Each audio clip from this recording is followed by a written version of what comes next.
Hello, Click community. My name's Amy Smith, and I want to share with you a very quick rundown of changing the color of your shirt or the actual garment that you have on in Photoshop.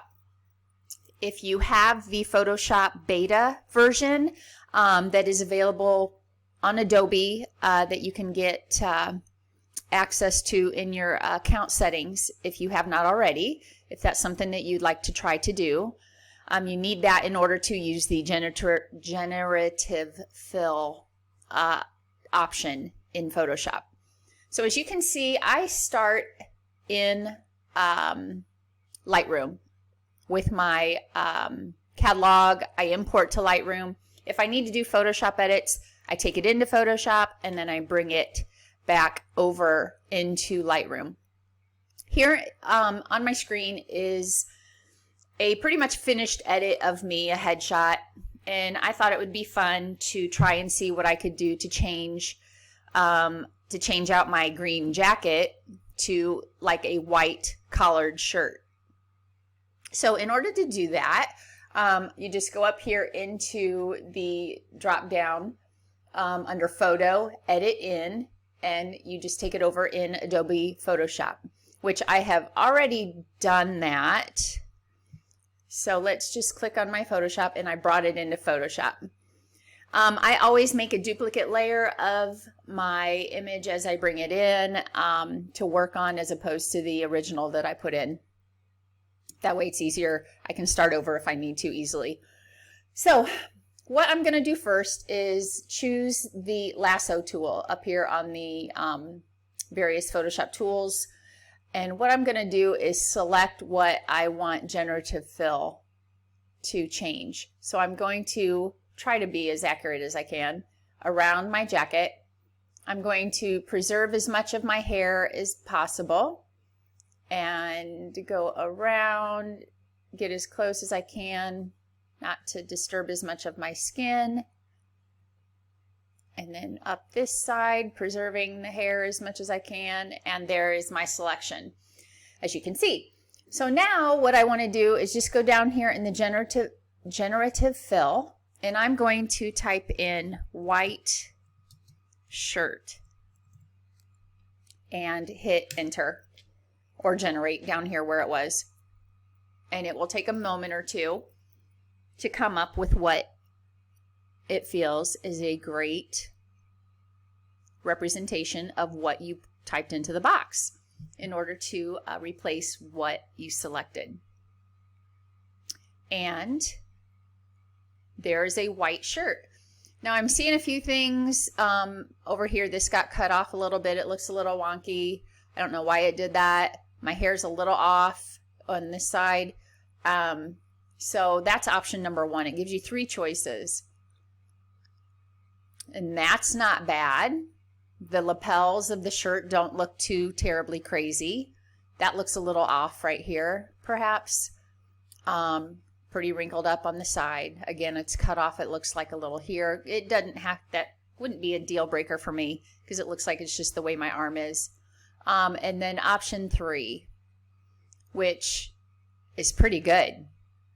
I think it would totally do in a situation that I wanted to like replace a thumbnail of a headshot, or get a new ID made for a job, or something of that nature that I wanted to coordinate colors with, or just update my headshot to something a little bit different, and that being what I was wearing.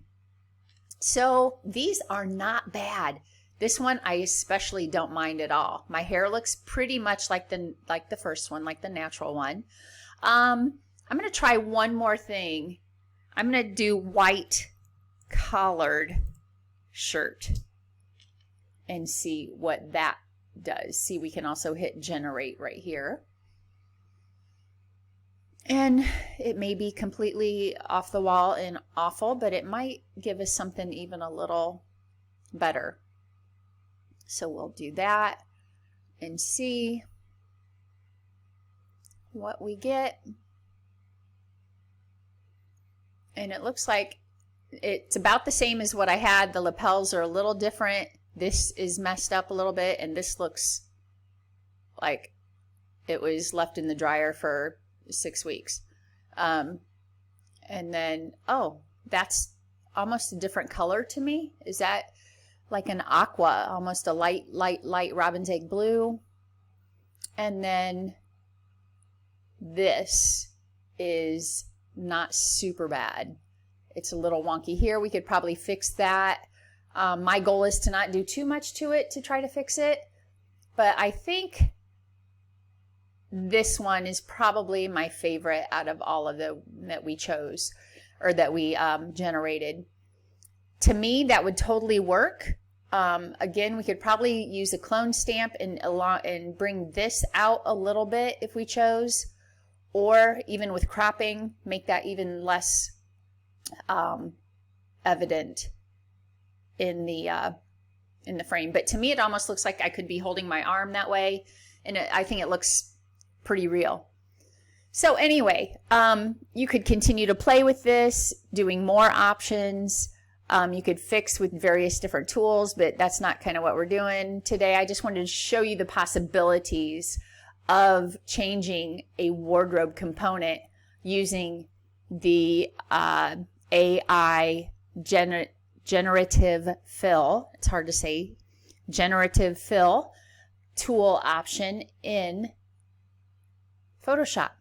I hope this was helpful. If you have any questions, drop them in the thread, or if you have any examples that you try, I would love to see them and see what Photoshop generates for you. I've done this several times before.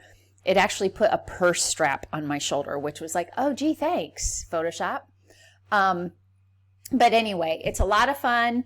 And again, I don't know where I'm standing on the artificial intelligence creativity spectrum. I love that it can enhance. I don't know about the full bore total creation of everything. If I'm part of that camp just yet, probably not, but it's something fun to try. I hope you take a chance and see what it can do for you. Thanks for watching. Until next time, have a great day.